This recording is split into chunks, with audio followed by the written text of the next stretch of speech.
সেনাপ্রধান জনাব ওয়াকারুজ্জামানকে নিয়ে তীব্র উত্তেজনা, হাসনাত আব্দুল্লাহ, পিনাকি ভট্টাচার্যদের তৎপরতা, রাজনীতিতে নতুন ডাইমেনশন, এর মধ্য দিয়ে জামাত ইসলামের বিরুদ্ধে একটা ভয়ঙ্কর ষড়যন্ত্রের খেলার ইঙ্গিত পাচ্ছেন অনেক বিশ্লেষক।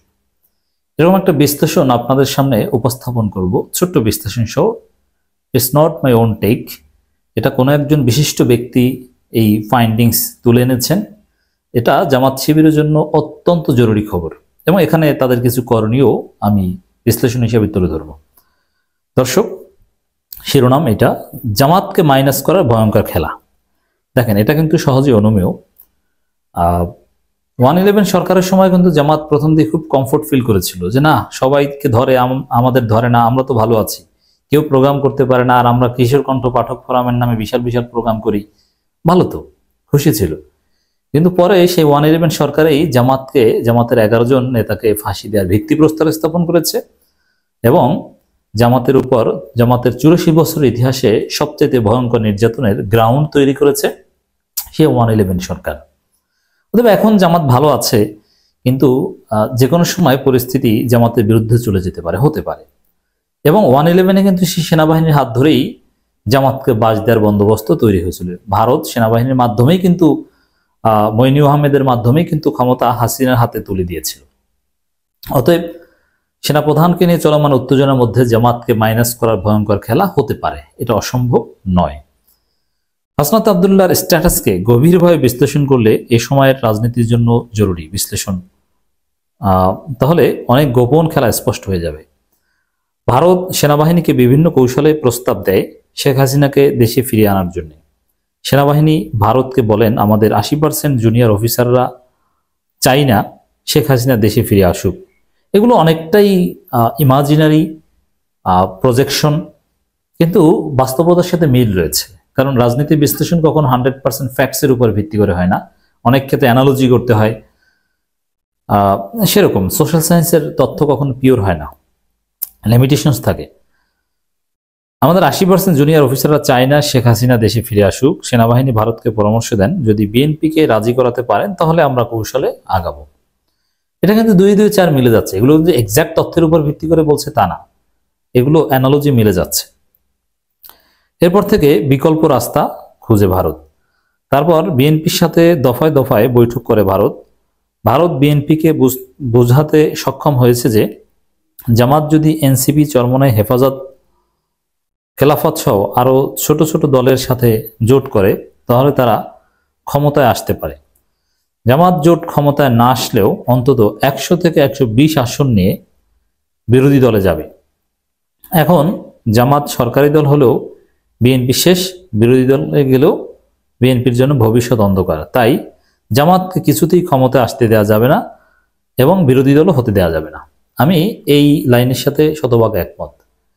জামাত যাতে ক্ষমতায় আসতে না পারে এজন্যে বিএনপি কিন্তু একদম শাহবাগী হয়ে গিয়েছে, ভারতের সাথে হাত মিলিয়েছে।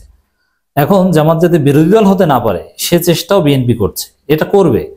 Indian hegemony, BNP, Awami League এরা এটাই চাইবে যে, আর জামাত কিন্তু এখন ক্ষমতায় যাওয়ার চাইতে বিরোধী দল হওয়ার চেষ্টাটা বেশি করছে। কারণ এখন বিরোধী দল হতে পারলে সামনের বার ক্ষমতায় যাওয়াটা মোটামুটি নিশ্চিত হয়ে যায়। এজন্য জামাত ঠেকাও এট এনি কস্ট, এই চেষ্টা বিএনপি করবে, বিভিন্ন স্টেক হোল্ডার্স করবে। এটা বুঝতে এই তথ্যের অথেন্টিসিটি যাচাই করা প্রয়োজন হয় না। ভারত বিএনপিকে বলেন, আপনারা 200-র উপরে আসন নিয়ে সরকার গঠন করবেন।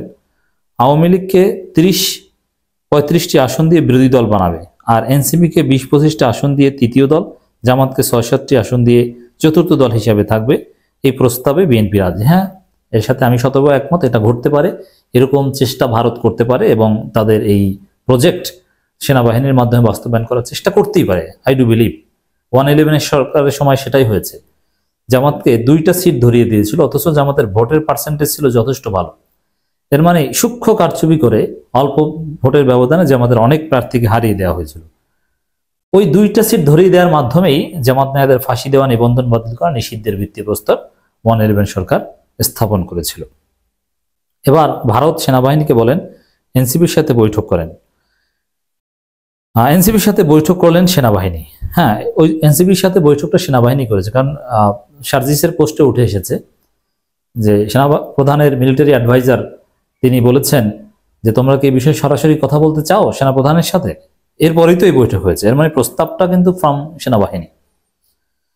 প্রথমে এনসিপিকে প্রস্তাব দেন বিএনপিকে 160-165 আসন দিয়ে সরকার গঠন করার সুযোগ দেব এবং আপনাদের দল এনসিপিকে 70-80 আসন দিয়ে বিরোধী দল বানাবো, কিন্তু আওয়ামী লীগকে নির্বাচন করার সুযোগ দিতে হবে, তারা যেন 10-15টা আসন পেয়ে কোনো রকম বেঁচে থাকে, আর জামাতকে 7-8টি আসন দিয়ে চতুর্থ স্থান থেকে এনসিপিকে রাজি হলে গেল।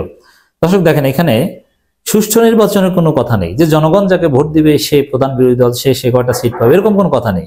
কাকে কয়টা আসন দেওয়া হবে এটা ভাগ বাটোয়ারা করা হচ্ছে, এর মানে সুষ্ঠু নির্বাচনের কথাবার্তা কিন্তু নেই।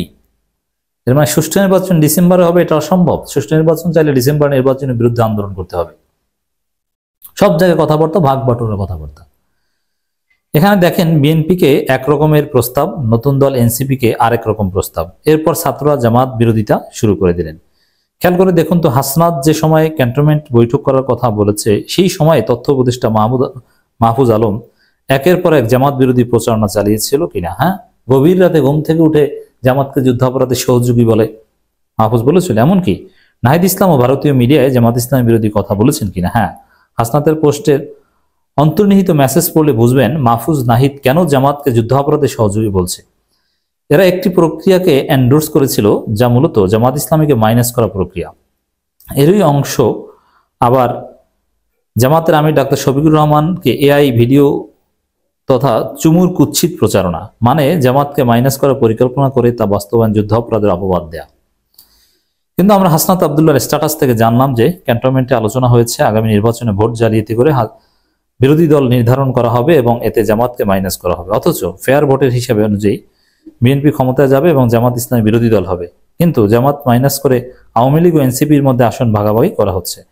11 দিন পর এনসিপির কাছে তথ্য এসেছে মেকানিজমের মাধ্যমে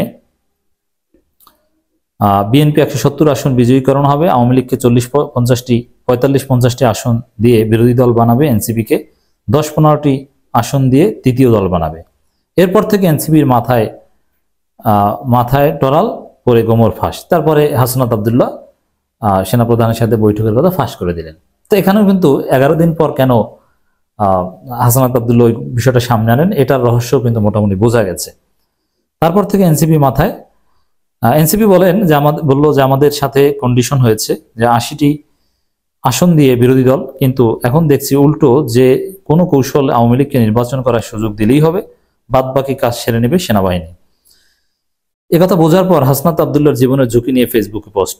জামাতকে মাইনাস করাটা যে কত বড় ষড়যন্ত্র তার আভাস পাবেন ইসলাম বিদ্বেষী সেকুলার বিএনপি পন্থী মারুফ মল্লিকের প্রচারণায়। হাসনাতদের ক্যান্টনমেন্ট বৈঠকের সময় মারুফ মল্লিক জামাতের নির্বাচন কমিশন থেকে নিবন্ধন না দেওয়ার জন্য ফেসবুকে প্রচারণা চালায়। সহজ কথায় ভোট জালিয়াতি করে জামাতকে বাদ দেওয়ার আগেই নিবন্ধন মাইনাস করে মাইনাসের আবহটা জোরালো করা। তো দর্শক, তো জামাতের বিরুদ্ধে কত ভয়ঙ্কর ষড়যন্ত্র, এই বিশ্লেষণ এটা আমি বলছি না যে শতভাগ সঠিক সম্ভাবনা আছে, কিন্তু জামাতের লোকজন অনেকে এটা বিশ্বাস করে না। তারা নির্বিঘ্নে এতেকাপ করে এবং সেনাবাহিনীর উপর অগাধ আস্থা রাখে এবং দেশপ্রেমিক সার্টিফিকেট দেয়। অথচ এই সেনাবাহিনী কিন্তু 111-এর সময়ে জামাতের 84 বছর ইতিহাসের সবচেয়ে বিভীষিকাময় অধ্যায় আনার গ্রাউন্ড রচনা করেছিল এবং সেই রাস্তা জামাতপন্থী সেনা অফিসারদের হত্যা করে পিলখানায় ক্লিয়ার করা হয়েছিল। অতএব জামাত শিবিরের কয়েকটা জরুরি করণীয় হচ্ছে যে কাউকে বিশ্বাস করা যাবে না। ফেয়ার ইলেকশনের প্রশ্নে দ্রুত নির্বাচন হোক, নির্বাচিত সরকার আসুক, ন্যূনতম সংস্কার করে দ্রুত নির্বাচন, এইসব ফালতু কথা জামাতের বলা যাবে না। ফেয়ার ইলেকশন নিশ্চিত করতে হবে, তাতে নির্বাচন 2 বছর দেরি হলে হবে। জামাতকে প্রয়োজনে তফসিলের বিরুদ্ধে আন্দোলন করতে হবে। নির্বাচনের ফেয়ার ইলেকশনের কোনো প্রসেস আমরা দেখতে পাচ্ছি না, সব জায়গায় ভাগ বাটোয়ারার হিসাব। এই ভাগ বাটোয়ারার হিসাব জামাতকে নষ্ট করে দিতে হবে। ইলেকশন ফেয়ার হতে হবে, কোনো ভাগ বাটোয়ারা চলবে না। এই জন্য যত দেরি দরকার তত দেরি হবে, 2 বছর 3 বছর লাগুক, এত নির্বাচন দরকার নেই। 111 থেকে জামাত শিক্ষা নেই। জামাতের নিবন্ধন এবং এটিএম আজহারুল ইসলামের মুক্তি আঙ্গুল বাঁকা করে আদায় করে নিতে হবে। প্রধান উপদেষ্টা বলেছেন যে ঠিক আছে ডাক্তার শফিকুর রহমান, আপনি স্বেচ্ছায় গ্রেপ্তার হওয়া কর্মসূচি বন্ধ করুন, প্রধান উপদেষ্টার কার্যালয়ের সামনে অবস্থান কর্মসূচি স্থগিত করেন, আমি দেখব। কই, হয় নাই তো কিছু। জামাতকে আলটিমেটাম দিয়ে সরকারের সাথে ডিল করতে হবে যে আগামী 1 মাস বা এই কয়দিনের মধ্যে মুক্তি দিবেন কি দিবেন না, নাহলে কিন্তু আমরা অঘটন ঘটিয়ে দিব, বাংলাদেশে আন্দোলন করে 12টা বাজিয়ে দিব আপনাদের। অতএব দর্শক, আশা করি জামাত এই করণীয় সম্পর্কে সজাগ হবে, নইলে জামাতকে আবারও বোকা বানানো হতে পারে।